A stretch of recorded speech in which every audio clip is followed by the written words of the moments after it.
Ang mapait na karanasan ni Cross ay nagresulta sa kanilang di mapagkakailang puot at galit sa mga tao na naging dahilan din sa maaaring posibleng pagbabalik ng cursed spirit na manifestation of hatred na si Mahito. At ngayon na lumabas ng full chapter ng chapter 8 ng JJK Modulo ay dito nyo masasaksiyan at maiintindihan sa kung ano nga ba talaga ang nangyari sa mga Simurians. Matutunghayan nyo ang mga misteryosong nilalang at ang sekreto ng suko na level threat na individual na si Dabora. Yan at marami pa talagang matitinding revelasyon ang inyong matutunghayan sa chapter na ito. Kaya may this is Mr. Namiken at huwag na natin patagalin pa. Let's go!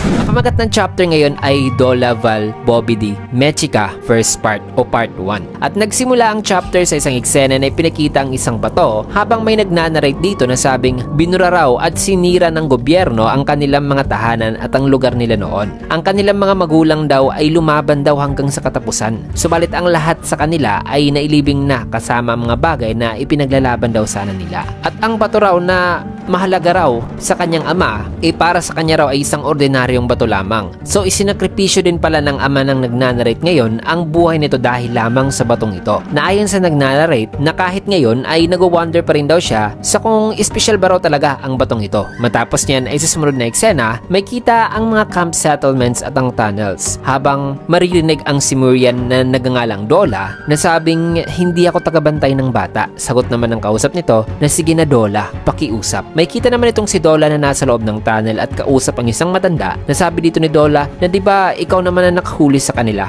Ikulong nyo na lang sila at sentensyahan ng ilang buwan o taon. Pagkatapos ay balik na raw ang mga to sa kung saan daw sila nahanap nitong matanda. Sagot naman ng matanda na yan nga raw ang problema ngayon. Kung paparasahan daw nila kagad ang lahat ng mga bata, ang kulungan ay mapupuno raw talaga ng mga bata at magugutom lang daw ang mga to na di pa naman daw bihira para sa batang gutom ang napipilitan talagang magnakaw. Sagot naman ni Dola na mas okay na lang daw yan kaysa sa mga tao raw rito sa kanilang pook ang mag-handle sa mga bata. Paliwanag naman ng matanda na hindi raw ito normal na mga bata kasi kahit ang mga matatanda ay wala rong laban sa mga batang to. Kaya kung ibabalik lang daw niya ito sa camp ay kinakailangan pa raw niyang magbigay talaga ng isang malaking halaga na bagay dun sa mga nasa camp para raw magkaroon siya ng peace of mind. Dahil dito ay napilitan na lang si Dola na sabing sige na nga, ako nang bahala dito. Kaya naman nang nakarating na sila sa kaloob-looban ng tunnel ay may kita naman ngayon si Maru at Cross na may galit na mga mukha na nang binuksan ni Dola ang kulungan ay nagtaka naman si Dola na sabing dumoble ba ngayon ang paningin ko? Sagot naman ng matanda na kambal sila. Sinabi ko kanina sa'yo di ba na mga bata. Maya-maya pa agad naman kumilos si Maru habang si Cross ay nakatayo lang, in which ay dito naman bilis na napakawala ng mga sipa at suntok si Maru na pasimple lang na pinagbablock ni Dola gamit ang isang kamay. Sabay hinawakan niya ang isang braso ni Maru kaya na may nang tumalon na si Cross hawak-hawak ang isang kahoy para ihampas ito kay Dola ay nagulat naman si Maru na nang papaatake na si Cross ay bigla naman siyang hinagis ni Dola kay Cross dahil na bumagsak silang dalawa at nahilo na at di na makatayo pa. Kaya na may sinabihan sila ni Dola na mga energetic daw ang mga to na mabuti raw na ganito raw sila kasi may ipapatrabaho raw siya sa kanila na bagamat trabaho raw ang sinabi niya pero ang trabahong ito ay wala raw bayad. Sabay pangiting sabi ni Dola na gumagawa raw kasi sila ng kanal. Matapos niya na ipinakita rito ang kanal na ginagawa ngayon ni Dola na hinuhukay niya talaga at ine-excavate ang malabundok na mga bato at lupa at napakalayo pa nito sa dulo na kung saan nakakonek ang tubig mga kaibigan. Dito naman kay Dola ay sinabihan naman niya si Maru na magpapatuloy daw siya ngayon sa pag-excavate ng mag-isa lang at ang gagawin daw ni Maru ngayon ay ang ilagay ang mga bato sa box na ito o sa mga cage na kagaya raw sa kanyang ginawa sa mga batong yan. Kaya sabi naman ng dalawa na masusunod po. Pero ayon pa kay Dola na pagdating daw sa mga bato na nandoon ay wag daw itong galawin o hawakan ni Maru at Cross. Sagot naman ng dalawa na masusunod po. Kaya na may habang naghahakot ngayon ng mga bato itong dalawa ay sabi naman ng matanda na analakas daw at energetic ng dalawang to na ang pagpapahandle daw sa dalawang to dito kay Dola ay isang magandang desisyon daw talaga. Sagot naman ni Dola na hindi, binigyan niya lang daw ng snack ang mga to kaya ganyan daw sila kung magtrabaho. Tapos niyan as days pass by may time na nadatnan na lang sila ni Dola na puro ng mga pasa at kasi nag-away pala itong dalawa mga kaibigan na sabi naman ni Dola na hindi ba talaga kayo natututo o sadyang gusto niyo lang talagang mabugbog? Di ba kakabigay ko ko lang sa inyo ng matatrabaho nyo. Matapos niya na iyon the next day, may kita naman na may napakalaking bato na nakaharang. Kaya nilapitan ito ni Dola na sabing, ang laki nito. Mas malaki pa raw ito sa inaakala niya. Kaya sinabihan niya itong dalawa na tumabi muna kayo mga bata. Maya-maya pa dinurog naman ni Dola ang napakalaking bato in a single strike lang. Bagay na gumulat at nagpamangha dito sa magkapatid. Tinignan naman sila ni Dola na nagtataka na sabing anong problema. Sapagkat may kita na manghang-mangha ngayon itong dalawa. Matapos yan ay habang nagpapahinga sila na kumakain, ay tinanong naman ni Maru si Dola sa kung bakit gumagawa raw ngayon ito ng kanal. Tanong naman ni Dola na tinatanong mo ba yan ngayon sa kung bakit ginagawa ko ito? Well, hindi naman daw sa naiintindihan talaga ng bata ang mga bagay na ito. Kaya ipinaliwanag ngayon ni Dola ang sitwasyon. Kasi kung ikakarga raw nila ang mga pagkain mula sa diskante patungo sa lugar na tinatawag na Sharma, ay kinakailangan pa raw nilang dumaan dito at mag-stop by ng saglit bago pa makarating sa Sharma. Whereas kung may kanal na, ay kung matatapos na ang kanal na kanilang ginagawa sa area na ito, ay mas mapapabilis na raw nila ang kanilang pagta-travel patungo sa Sharma. Kaya sabi naman ni Maru na, kaya pala. Sumigaw naman si Cross sa sabing, pero bakit? Kaya sinabihan naman ni Maru si Cross na, Cross? Sumigaw naman si Cross kay Dola na sabing, bakit ba tayo ng mga Lemurians ang gumagawa sa lahat ng to para lamang sa diskante? Ang diskante mga kaibigan ay ang tawag pala sa area o tribe ng nagpalayas sa kanila. Sagot naman ni Dola na ang paggawa raw nitong kanal ay matagal na raw nakaplano at pinag-usapan. Pero nang magsasalita pa si Dola ay sabi naman ni Cross na pero dahil ba sa Kalians? Kaya paliwanag naman ni Dola habang ipinapakita rito ang mga nilalang na tinatawag ng mga Kalians na itong mga Kalians daw ay kinukonsidera raw ng mga Lemurians na mga divine creatures. May kita pa nga na sinasamba ng mga Lemurians mga kaibigan ang mga Kalian. Dagdag pa ni Dola na subalit ang ilang mga lahi sa ibang mga tribes ay gusto raw talagang ubusin ang mga Kalians at sila lang daw ng mga Lemurians ang hindi sang-ayon sa plano na ito. Dahil dito ay nagresulta ito sa pagpatay sa kanilang mga Lemurians at pagsira sa kanilang mga tahanan kasi hindi sila sang-ayon sa pagpatay sa mga Kalian ng mga threat para sa ibang mga race mga kaibigan. Kaya hindi raw talaga surprising na umabot daw sa punto na yun daw nangyari sa kanilang mga lahi. At hindi rin naman daw surprising na hindi sumang-ayon ng mga Lemurians sa pagpatay sa mga Kalian sapagkat kahit na nag-hunt daw ang mga Kalians at kumakain ng mga nilalang ay ang kinakain lang daw nila ay ang mga nasa ibang tribo at lahi lamang. Pero pagdating daw sa mga Lemurians ay hindi raw sila sinasaktan ng mga Kalian. Pero pa ni Dola na ang rehiyon daw na ito na kanilang hinuhukay ngayon mga kaibigan para gumawa ng kanal ay habitat daw pala ng mga Kalians. At noon habang pinaplano pa lang daw ang paggawa nitong kanal ay ang mga laborers daw mula sa diskante ay natake raw ng mga Kalian dahilan na nahinto raw muna ang proyekto sa paggawa ng kanal na ito. Kaya hindi raw nila ngayon ginagawa itong kanal dahil lang sa dapat nila itong gawin. Sadyang sila lang daw ng mga Lemurians ang kayang gumawa nito kasi wala na raw makakagawa pa nito sapagkat ang mga Lemurians lang ang hindi inaatake ng mga Kalian. Sagot naman ni Cross na hindi naman yan ang sagot sa tanong ko kasi ang mga diskantants daw o ang mga mula sa diskante ay ang mga nagpalayas daw sa kanilang lugar noon at ang naglagay daw sa kanila dito sa lugar na ito isang lugar na tuyo at walang pananim. Kaya bakit sila parang tumutulong ngayon sa diskante? Sagot naman ni Dola na itong ginagawa raw nila ngayon ay hindi naman daw para sa ikaka-benefit talaga ng diskante kundi para naman daw sa kanila mismo na maaaring hindi raw ito pangkaraniwang na rason kung pakinggan lalo na sa kanilang lugar na kung saan yung kapangyarihan daw talaga ang namumuno kasi alam naman natin na malakas itong si Dola mga kaibigan pero may mga panahon daw talaga na hindi raw dapat na gumante sa iba na hindi raw talaga magbabago ang diskante kung sila mismo na mula sa Lumelia ay hindi raw ang unang magpapakita ng pagbabago na kinakailangan daw talaga ng pagmamahal, lakas at effort para mabuhay ng mapayapa at masagana kasama ang ibang lahi o ang mga hindi mo talaga kadugo pati na mga individual na mula sa ibang area. Tarong naman ni Cross na hindi raw siya makapaniwala sa pinagsasabi nitong si Dola na sabing mabuhay at umunlad kasama sila. Sagot naman ni Dola na ang sinasabi ko rito ay ang pagiging isang mabuting kapitbahay. Ang pagtanggap ng pagkakaiba natin ay mapapadali raw kung may common ground daw sila o isang bagay na pinagkakasunduan daw talaga nila. At naniniwala raw siya na ang kanal na ito na kanilang ginagawa ngayon ay ang common ground daw na yon, ang common ground ng Lemurians at Discantants. Sapagkat ang kanal ay mag-aalaw din daw sa kanila na mabigyan ng daanan ng tubig ang mga camps at mga village na tubig daw mula Dola mismo sa Lemurian River. At kung masaset daw nila ang kanal bilang ang source daw mismo ng kanilang tubig,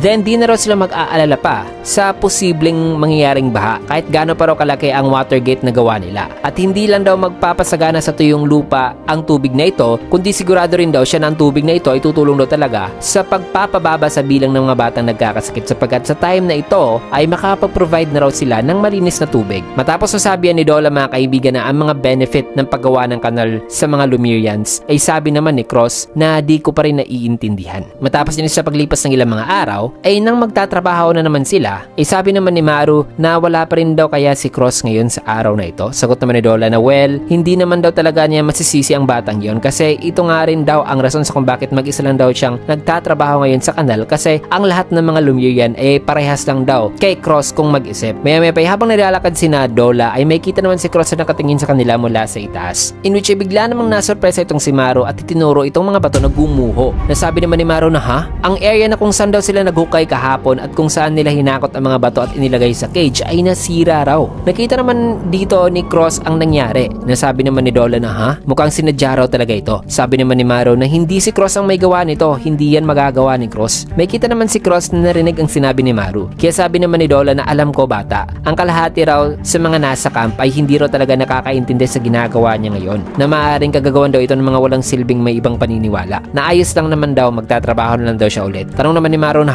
hahayaan mo lang sila? Palalagpasin mo lang ang bagay na ito? Sagot naman ni Dola na sadyang sayang lang daw sa oras ang paggante. Matapos yan ay dito naman sa camp ay maririnig naman ang mga nagsasalita ng isang grupo. Nasabi ng isa na nakakasuka raw ang pakikitungo ni Dola sa mga discountants, at narinig daw niya na binibigyan daw si Dola ng mga ginto ng discountants. Sabi naman ng isa na well, ang ginawa raw nilang pagsira sa cage at nakaimbak na bato ay magtuturo raw talaga ng leksyon kay Dola. Sabi naman itong isa na ang sirang ulong yon magpapatuloy pa rin daw sa paggawa ng kanal kahit na ano parang gawin nila. Kaya tanong pa nitong isa na so anong gagawin natin ngayon, Oski? Sagot naman ni Oski na well, sisirain natin ulit iyon. Mas madali lang daw pagsira kaysa sa paghukay. Bobo naman daw si Dola kaya palalagpasin pa rin daw ito ni Dola ng paulit-ulit. Maya-maya pa pumasok naman si Cross sa kanilang tent na sabing tama kayo. Bobo talaga si Dola. Tanong naman itong isa na sino ba yung batang yan? Sabi naman ni Cross na dapat talaga itinuruan kayo ni Dola gamit ang katawan, hindi mga utak.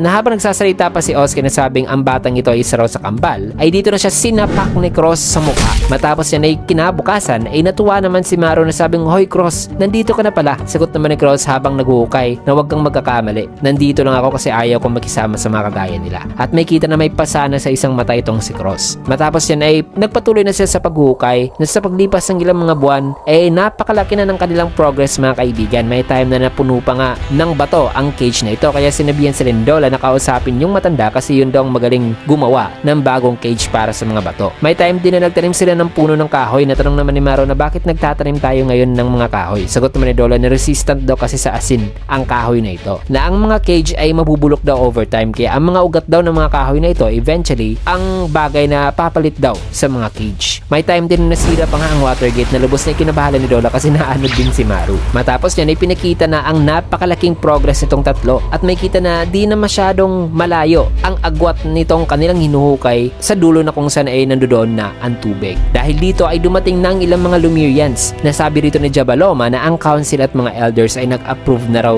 sa bagay na ito, na ang entire village ay tutulong raw sa construction. At of course, ang plano rin daw na gawing functional water gate ang kanal ay na-approve na rin daw. Matapos yan ay namangha naman si Maru sa dami ng nandirito ngayon. Tuwang-tuwa naman itong si Dolat at tinakbayan ngayon si Jabaloma na sabing, ayos Jabaloma, alam ko talagang gagawin mo ito eh. Sagot naman ni Jabaloma na well, lagi mo kasing inuunahan ang lahat, pero hindi naman doon yung masasabi na ang pagkumbinsi raw sa kanilang mga villagers dahil daw sa kanyang tulong o dahil sa tulong nito si Jabaloma. Kasi sabi ni Jabaloma na itong si Dola lang naman daw talaga ang mag-isang nagpupush daw talaga sa lahat ng to. Kaya naging posible ito mga kaibigan. Matapos yan ay may kita naman si Cross na napansin si Oski na nandirito na rin pala para tumulong sa kanila. Kaya dito na naalala ni Cross ang sinabi ni Dola sa kanila na kailangan daw talaga ng pagmamahal, lakas at effort para mabuhay ng masagana. Kaya tinawag ni Cross si Oski at nagbow siya sa harap nito na sabing patawad sa pagsapak ko sa iyo noon. At maraming salamat sa pagtulong sa amin ngayon. Ngumiti naman ang mga kasama ni Oski na sabing oo naman bata. Habang si Oski ay umalis na sabing ganun din daw sa parte niya. Nilapitan naman ni Maru si Cross at kinumusta ito. Nasabi naman ni Cross kina Maru at Dola na sa wakas ay nakuha at naintindihan na raw niya. Tumawa naman si Dola habang si Maru ay nagtatakas kung anong ibig sabihin ni Cross sa naiintindihan na raw niya. Matapos yan ay nagtulungan na nga sila hanggang sa umabot na sila sa dulo mga kaibigan at nakakonect na ang kanilang kanal sa kabila. Tumubo na rin ang mga puno sa kahoy na tinanim nila along the way at ang mga ugat nito ay ang siyang pumalit nga sa mga cage na ginawa nila noon. May kita na rin ang mga Lemurians na masaya nang naglalaro sa ilog dahil sa nakagawa na rin sila ng mga waterways sa mga village. Matapos niyan ay may kitang isang napakalaking ship mula sa Discantans at dumaan na sila rito successfully sa canal project na punong-puno ng mga punong kahoy sa gilid. Kaya namangha naman itong tatlo at proud na proud talaga sila sa bunga ng kanilang pinaghirapan. May kita naman na huminto muna sa kanila ang ship habang si Dola ay nakatingin sa kanila. Itong mga Discanta naman ay may kita na nakatingin din sa kanila at may mga sungay sila mga kaibigan gaya ni Dabora na pag-uusapan natin mamaya. May kita naman si Maro na nakangiti na nakatingin din sa kanila ngunit si Cross ay neutral pa rin ang kanyang emosyon dito. Matapos yan ay dito sa loob ng tent ay maririnig naman si Dola na nagsasalita na sabing nagpadala raw sa kanila ng request ang Discante na gusto raw nito na gumawa naman daw sila ng mga pier para makahinto raw ang mga bangka o barko pati ng mga seaman mula sa Discantans. Bagay na nagpainis naman kay Oski na sabing mga aruganteng walang hiya. Sagot naman ni Dola na huwag ka namang ganyan. Sila naman ang magpo-provide ng supplies at budget dito at saka maaaring magbibigay ito ng advantage sa atin. Tanong naman ni Oski na sa anong paraan? Sagot naman ni Dola na ang kanilang ekonomiya ay posible na raw talagang sasagana dahil sa proyektong to. May napansin naman dito si Cross kay Jabaloma na parang hindi ito natutuwa. Kaya sabi naman dito ni Cross na Jabaloma. Nagsalita naman si Jabaloma na sabing ibig sabihin, sagot naman ni Dola na tama ka. Ang pagtitrade daw ng Lumiria at Discante ay magsisimula na raw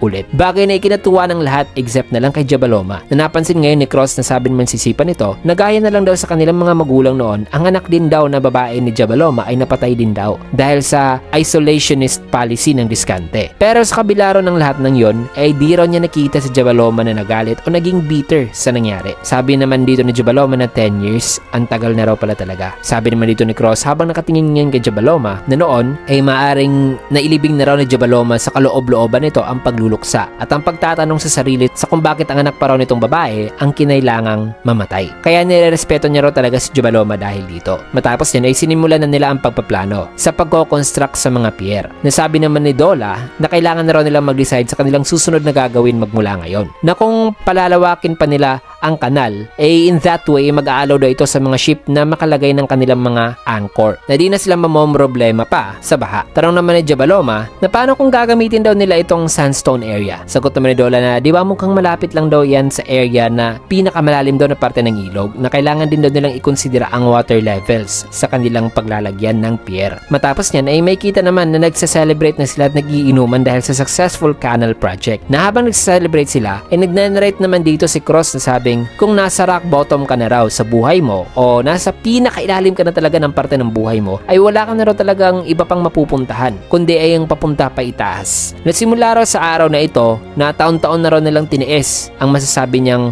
rock bottom ng kanilang buhay. Ang buong akala niya na from this day on out aangat na sila at makakawala na sila sa rock bottom situation. Subalit dumating daw ang isang araw na bumago raw talaga ulit sa buhay ng mga Lemurians. Nanganganak daw na babae ng chieftain at head ng Discantan ay kinain daw ng mga kalian.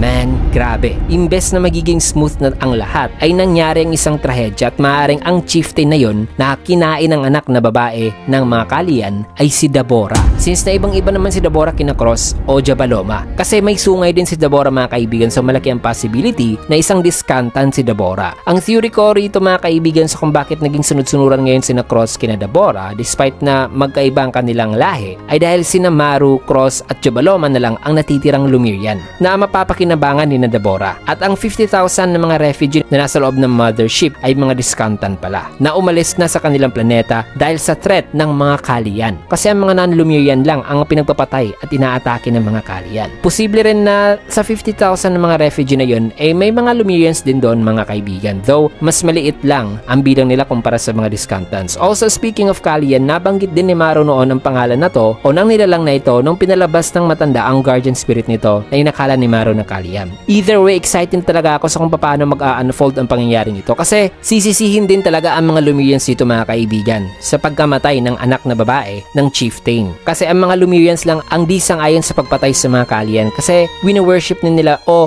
kinukonsiderang divine creatures ang mga Kalian. Na marami nga rin na nakaka-sense ngayon mga kaibigan na posibleng sa susunod na mga chapter ay may gagawing sakripisyo si Dola o mamamatay talaga si Dola. Isang pangyayari na bumago talaga sa buhay ni Macross. Ngunit ang lahat ng yan at ang susunod na mangyayari ay malalaman natin sa susunod na chapter kasi dito mo natin tatapusin ang video sa last panel na ito. Kaya naman kung nagustuhan yung video, kinigit a like, comment, follow, subscribe na rin for more videos like this. Maraming salamat and see you guys again on my next video.